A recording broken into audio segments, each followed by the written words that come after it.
السلام علیکم ناظرین، آج ہمارے چینل کی ایک اور قسط آپ کے سامنے بیان کی جا رہی ہے۔ 3:30 ہوتے ہی میں دھڑکتے دل کے ساتھ بائیں والے مورچے کی طرف بڑھ گیا۔ نائٹ ویژن سائٹ میں نے دوبارہ سمال پیک میں ڈال لی تھی۔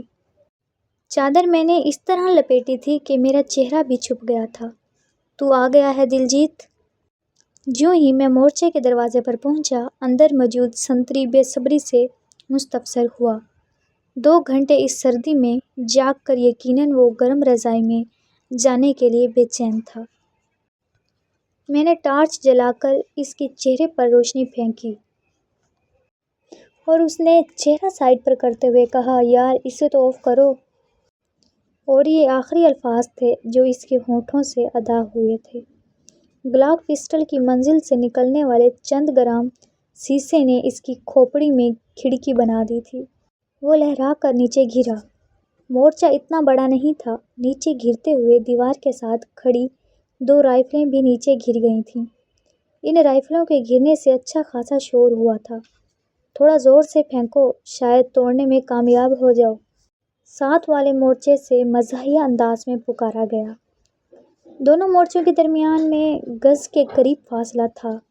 اس کے باوجود اسے رائفل کے نیچے گرنے کا شور سنائی دے گیا تھا۔ میں اس کی بات کا جواب دیے بغیر باہر نکلا اور سرعت سے دوسرے مورچے کی طرف بڑھا۔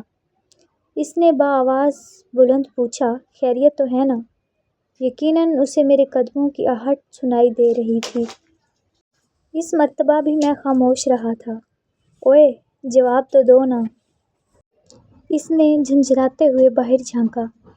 اس وقت تک میں بالکل قریب پہنچ گیا تھا۔ میرے پاس تو بس ایک ہی جواب ہے، کہتے ہوئے میں نے ٹارچ روشن کر کے اس کی کھوپڑی میں گولی جھونک دی۔ اس نے تھوڑا جھک کر باہر جھانکا تھا۔ گولی لگتے ہی منہ کے بل گر گیا۔ اس طرح اس کا بالائی دھڑ مورچے سے باہر اور ٹانگیں مورچے کے دروازے میں تھیں۔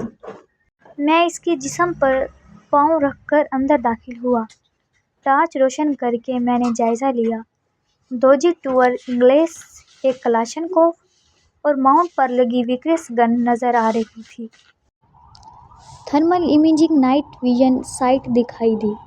اسے آن کر کے میں باہر نکل آیا۔ وہاں سے ہماری اپنی پوسٹ قریباً 400 میٹر کے فاصلے پر تھی، لیکن یہ ہوائی فاصلہ تھا، ورنہ لیفٹ ترکیہ سے ہماری پوسٹ رنگ کنٹور پر جانے کے لیے ایک ڈھلان عبور کرنی پڑتی، جس کے باعث یہ فاصلہ 1000 میٹر کے قریب بن جاتا۔ رنگ کنٹور پر مجھے پاک فوج کا دلیر جوان ٹہلتا ہوا نظر آ رہا تھا۔ تھرمل امیجنگ نائٹ میں یہ خصوصیت ہے کہ دوربین کی طرح کافی دور تک دکھائی مہیا کرتی ہے۔ اس کا اندرونی نظارہ بلیک اینڈ وائٹ ہوتا ہے، جس میں سر جاندار کالے رنگ میں دکھائی دیتا ہے۔ وہاں مزید رکے رہنا وقت کا ضیاع تھا۔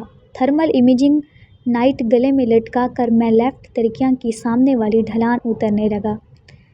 اترائی کافی سخت تھی۔ چونکہ راستہ بنا ہوا نہیں تھا، اس لیے اندھیرے میں گرنے کا بھی اندیشہ تھا۔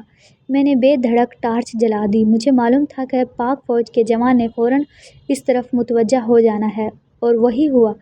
ٹارچ جلائے مجھے چند سیکنڈ ہوئے تھے کہ رنگ کنٹور کی جانب سے ٹارچ کا اشارہ آنے لگا، گویا وہ آنے والے کو متنبہ کر رہا تھا۔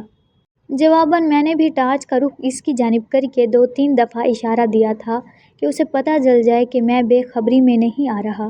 نیچے اترتے ہی 100 میٹر کے قریب ہموار میدان سا تھا، جہاں باوردی سرنگی کتے بچھا کر نادار تار سے اس کی حد بندی ظاہر کی گئی تھی۔